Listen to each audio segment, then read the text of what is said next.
Rimam Global Ministry Missions is based on Luke 1:17c. Make ready a people prepared for the Lord. By Colossians 1:28.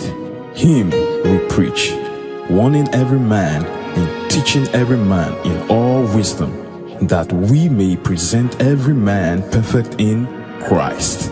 We carry out this purpose via monthly teaching programs, singles and marriage seminars, free medical outreaches, youth leadership seminars, and itinerant ministry. Open your heart as you receive the word through the servant of God. Welcome to another fresh episode of our relationship series, Married and Fulfilled. We believe that you can be married and fulfilled. I'm Pastor Rimamnunra, coming all the way from the decks of the Rimam Global Ministries. In this episode, I'm going to be bringing a very interesting topic. Guess what's the topic? I married the wrong man. Alright, stay tuned and you would get to know what I mean by I married the wrong man. Our case study is going to be Abigail and Nabal in the Bible. They're going to be our case study. I want to say that in the bid to make a choice among 2 or 3 options, or even more in some cases, one of the young sisters around us sent a text the other day sending a list of 11 suitors that were coming to her at the same time. At the same time, and most of them were, about 4 or 5 of them were brothers in the fellowship that we know very well. So in the bid to make the choice, if you don't take your time to prayerfully seek God's face and prayerfully get counsel, correct counsel, there's a possibility of making choices that you will regret. There's a possibility of that regret. We know 1 or 2 of so few persons that have regrets why they married this person. They felt that they would have married somebody else. So we're bringing this to help to avoid such occurrences. Even though this episode, we're bringing counsel to wives that feel that they have married the wrong man. The wrong man is in bracket. I'm going to explain. And one of the reasons why sometimes ladies like Abigail end up with Nabal is, if your contemporaries are getting married, every other person around you is getting married, and as if age is catching up with you. And there's a saying that if they are available, if the desirable is not available, the available becomes the desirable. So for some people, since time is catching up with you, and whoever comes around, you just want to wear the wedding ring or just want to bear the name that you are a Mrs. So you just settle for anybody that comes. So that might lead to marrying a man that we can tag a wrong man. Or, of course, some men are not sincere. Some people come with deceptive cover. They will come with with the face that they are very nice, they are very responsible, they are very dutiful. But after getting married, they show you a real color, their real color. So sometimes, not taking time to be sensitive enough and to watch and to pray enough, there's a possibility of marrying a man that puts on a different front. So when you get into the marriage, you notice that this person is not who he says he is. So those are some of the possibilities of seemingly having a wrong man. But the question is that now that you are married and you have discovered that you have married a wrong man, I'm putting the wrong man in brackets. I'm going to explain. Now that you think the experiences you have in your marriage has qualified the man to be a wrong man, what should we do? What should you do? I want to say that number 1, nobody is perfect. Everybody is a work in progress. Everybody is deliberately, particularly if you're a believer, you're getting to know Jesus, your life will become more like Jesus. You're going to be more, your character, your virtues will manifest the qualities that makes you more like Jesus as you grow in God. So we're all work in progress. Nobody is perfect. But there are some outright things you see in a man when you're cutting that you can't compromise. You step away and don't see you can manage it or you will change a man. But now that man is already your husband, I want to believe that there should be some space that we should give each other. We should have a large bank to be able to accommodate our spouses. Now that you're married, a large forgiveness bank, a large heart to accommodate several things that are coming up.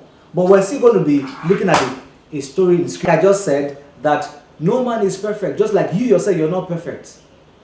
But of course, there are some manifestations or some outright character flaws that your husband shows or manifests that is becoming unaccommodating. Some men can be so, like, in some cases, some men can be so abusive both physically. It surprises me that a man can carry these hands that should be to love a person and to be a blessing to other people, to beat somebody else. This hand that God has made for you to create, to do good things, use it for destruction. So some men can be wife beaters. It can be as bad as that. And some men can be so nonchalant towards their responsibility as husbands. You know, when you're marrying, we tell young people that marriage is responsibility. You're going to be responsible for somebody else. And when children start coming, serious responsibility that marriage brings. So there's some men that they don't take their responsibility as husbands. And it becomes a matter, even providing the necessary basic food needs and house needs. The man is not there. That makes the man look like a wrong man or fits him into the class of a wrong man. He doesn't take his leadership responsibility as the head of the home. He doesn't take, there are 3 responsibilities that the man should carry out. He should provide, he should protect, he should bring direction and leadership for his family. So if a husband is not taking initiative to take direction, to give direction, to protect his wife, to be there, to provide the necessary needs, that man might seemingly be tagged as a wrong man. And the worst of it, some men leave their wives and get into extramarital affairs with other women outside their wives. And you know, one of the things I discovered, I don't know whether you have discovered that with me. If you look at the women that these people, men that do extramarital affairs, if you look at their wives and the women they have affairs with outside, those women are nowhere close to their wives. Facially, the women are not attractive. You wonder what is bringing this man to love this woman. Even though there might be reasons for that, which we're not going to deal with in these episodes. So that might make the man bring regret to the woman that, why did I marry this man? And you know, some husbands, it baffles me. Maybe they close from work by 4 p.m. and you know, when they come back home around 10 p.m. some 11 at midnight. We have even believers that some of their husbands stay out long. If it's once in a while for schedules that come up or things that your wife is aware, that's not an issue. But if it's a perpetual practice, you're always coming back late in the night. And some wives, their husbands are drunkards. They couldn't come back drunk and talk anyhow and all the like of it. That classes the man a wrong man. So these are some of the reasons that we can make a woman can consider her husband to be a wrong man. And the husband is not supportive of her vision. The husband is not encouraging the woman to get better, maybe to go to school or to do something with her life. He's trying to push down his wife as if they are competing. It beats my imagination. You're complementing each other. You're not competing. So if a man is in that category, we can tag him as a wrong man in bracket. So we're going to be taking some tips from Abigail and Nabal, because we can see that Abigail was somebody that married someone that was considered to be foolish. For our case study, we read quickly 1 Samuel chapter 25. 1 Samuel chapter 25 from verse 2. Now there was a man in Maon whose business was in Carmel, and the man was very rich. He had 3,000 sheep and 1,000 goats, and he was sharing his sheep in Carmel. The name of the man was Nabal, and the name of his wife Abigail, and she was a woman of good understanding and beautiful appearance. But the man was harsh and evil in his doings, and he was of the house of Caleb. I'll stop there, and I want to believe that's a familiar story. So the first issue I want to bring out there is that I think that the foundational problem in that marriage is the fact that if you look at how the Bible introduced this couple, they introduced Nabal first. And what was his introduction? He was a rich man. He was wealthy. And the Bible even told us the number of camels, the animals he had. And before, the next introduction was Abigail. And the first introduction of Abigail, that she was a good woman. She was a woman of good understanding. So I think that the foundational issue here is that possibly in this marriage, wealth, money was put first before the life of the person. So the man felt that maybe if I have the money, just to have a woman at home, so far I can pay the bill. But let's further look at who Nabal is from the scriptures that is before us. In verse 25, Nabal is described or said to be a fool because his name means a fool. But you know the contrast, the challenge about Nabal? They say he was from the family of Caleb. And you know Caleb in the Bible.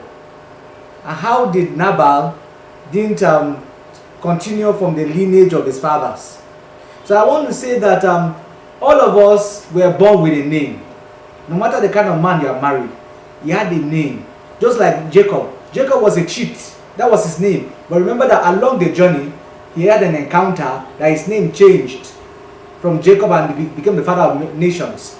He was named Israel, the father of many nations.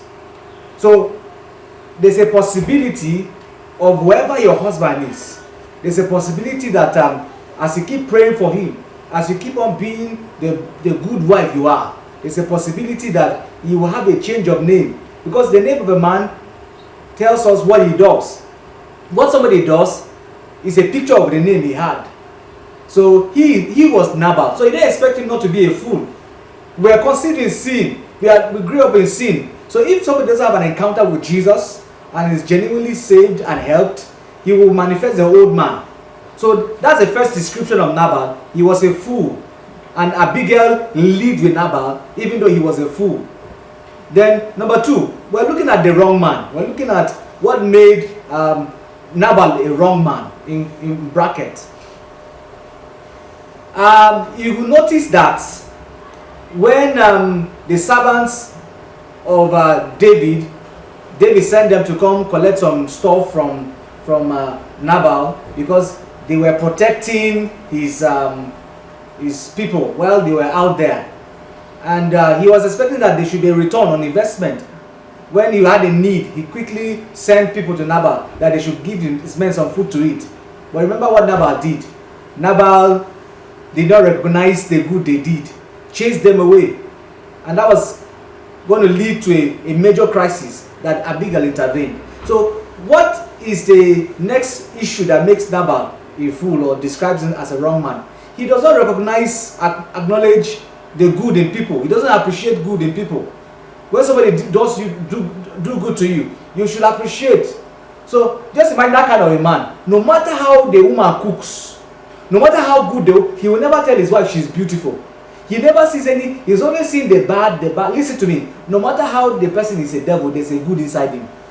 No matter how bad your wife is, no matter how bad your husband is, there's something good. Don't amplify the bad aspect of men. Amplify the good. The good will cover the bad aspect. So for Nabal, he never appreciates his wife.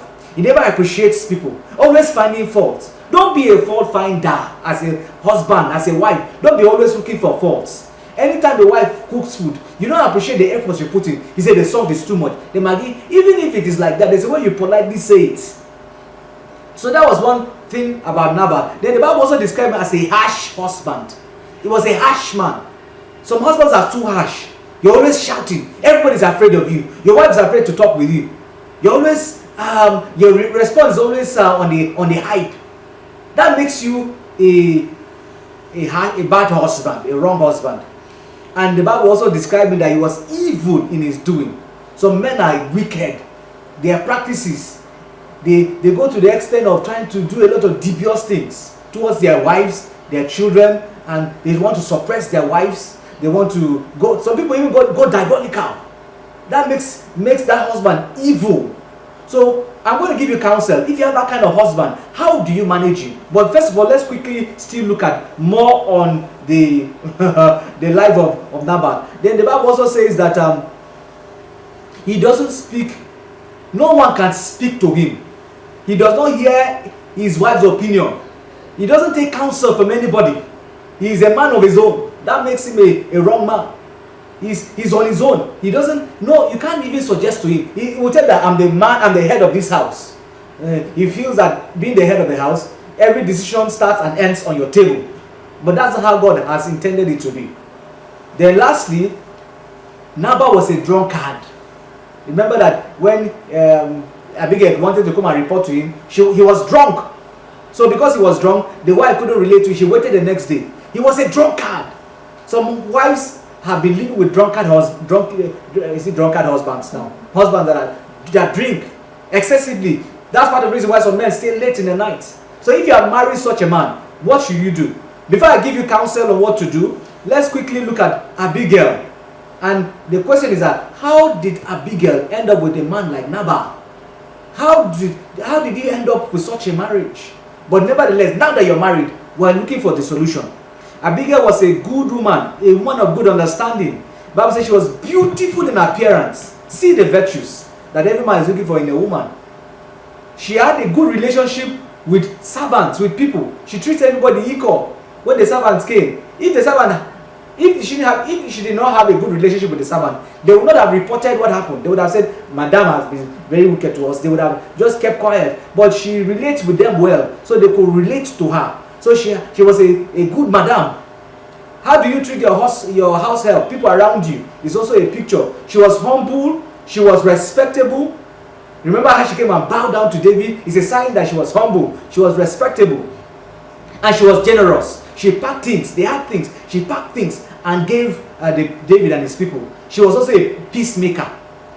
But see, the two lives, Nabal, see Abigail, two contrary people. So the question is, in the next few minutes as we round up this edition, what should I do if I marry a wrong man, in bracket? But I'm trying to make you see that every man is wrong initially, but with prayer, with patience, he's able to encounter God, is able to change. But some men don't change. Some men remain the way they are. In those two cases, what do you do? Let me give you some few counsels. First of all, while you're seeing the marriage, just like Abigail, she covered up the lapses of her husband. She did not further aggravate, telling everybody, my husband is bad, my husband is a fool, he doesn't give me money for food in the house, he's always... No! You've covered the lapses. If he's supposed to give people money, some people that he's supposed to help, if he doesn't, have a way of helping the people and make him look as if he's your husband. Cover his lapses. It might look difficult, but that is what Abigail did. Don't expose your husband's nakedness to family members. Any small time you're reporting your husband, you say, this is what my husband did. Anytime you're calling, don't tell anything. If you must call your parents or your relations, always talk good about your husband. Cover his nakedness. Even though he's a devil, you're already married. Since you're married to him, you know what it means. And also, I can see that Abigail remained good despite the husband she married. You know, sometimes when you marry a wrong husband, you also want to, the wrong inside of him will want to stay up the wrong. Since he's treating me like this, me too, I'll treat him like this. You don't want to provide the food because he's not bringing the food money. If God has blessed you, you see work, you have some money coming in, still cook the food. And it's difficult, but that is the Bible. There's grace. As so far that you're still together, he still comes back home. If he comes back drunk in the night, come and see, present the food. Honey, there's Gary, or what will you want to eat? That is what we see with Abigail. She remained good, not minding that the husband was bad. Remain who you are. Don't allow your husband change you. Abigail remained a good woman. Keep on respecting him. Keep on honoring him. Keep on playing your role as a wife. I want to say now that because there's a possibility of considering divorce, I want to advise that divorce might not be the best option. But if the situation in your home is so critical, please seek counsel. Pray. There are elders of your church. There are people you will talk to. Don't just leave your home. Prayerfully seek counsel, and you'll be guided on what to do. In extreme cases, on when there's abuse or there's a threat of life, please seek for help quickly. Don't hide it at that point. Having said that, you should cover your husband's nakedness. But if there are issues that are very terrible that are happening, please prayerfully seek the right people to counsel and give input in that case. Then another counsel quickly, when you have a husband that's a drunkard, don't talk to him when he's drunk. Like Abigail, she didn't talk to him when he was drunk. She waited for his eyes to clear. Don't always want to attack him when he's attacking you, or when he's on his wrong note. Allow him to step down, then you address issues. Because when he's high and you want to be high also, it will escalate problems. One person has to be the peace broker, and you are the peace broker as a wife. And I want to say here also that please don't fight your marriage battles on your own. Fight them on your knees. If you have a husband that is a troublesome husband, don't fight with words. Don't use human wisdom. Pray. Seek God to help you. Let God handle the heart of every man is in the hand of God. God can turn it the way he wants to. You can be surprised that your husband is a good man. He's a very wonderful man. It's just that he has not had an encounter yet. If God helps him, you'll be surprised the kind of husband he will become. And I want to say that sometimes some women, I notice that some women are so unhappy in their marriages. It affects other things. They are moody. They are always sometimes it can even affect their relationship with their children, because they have a problem with their husband. They talk with their children anyhow, and it affects other relationships. Please, I want to recommend, if you have married a wrong husband in bracket, please, can you find pleasure in something? Find pleasure in something. Find something that will give you excitement. Be doing something. Find a job, something that will keep you, that you will find joy in. If you don't find joy in marriage, something must be exciting you. And I want to say that, remember that God sorted out Abigail's issue as I round up this edition. God sorted it out. How did he sort it out? She quickly ran and provided food for David, stopped David from coming to kill the husband and the people that he was coming to kill. And there are two things there. The first is that for Abigail, when that happened, God, after 10 days, the Bible said God struck him and he died. In Abigail's case, that was the way that it was sorted out. And I'm not saying that your husband will die. No, I'm saying that if you allow God, God has a way of making a way. God has a way of sorting out your issues. God has a way of changing the man. God has a way of sorting out things, giving you peace. Seek God and allow God. Don't handle the issue with your wisdom. If you do that, you might complicate issues. And lastly, from the context of Abigail, please keep praying for him. Don't give up praying for your husband. Pray from the point of, not from the point of bitterness. If you're praying with a bitter heart, that prayer will not be answered. Pray from the heart of forgiveness. Forgive him and pray for him. You'll be surprised how God can change him. Then lastly, very exciting, you notice that Abigail was a peace broker. She stopped David from coming to commit murder. How she persuaded him. I want to say that if you're an Abigail that's living with a Nabal, there's a virtue inside of you. You can bring peace. You can stop issues from escalating around you. If she can stop David from coming to commit murder, she can help her husband by her lifestyle, by your prayer. You can help your husband to know God. Don't give up. It might take longer than when you expect, but God comes at the right time. You might have to have long suffering. Suffer for that season, but God will make a way where there seems to be no way. I trust that with these few words that we have brought to you that God will bring help, some kind of succor to your marriage, to your home. And I pray that in any way you need to adjust, I pray that God will bring you help. Let me pray with you as we round up this edition. Father, thank you for our viewers today. We pray, Daddy, that as many that are having issues in their marriages, please bring healing, bring help, bring counsel. Bless them. Turn their situation around. And I pray that they will have a testimony. God bless you. Thank you for listening. Please keep clicking, and more episodes that will come your way, and bless you. See you next time.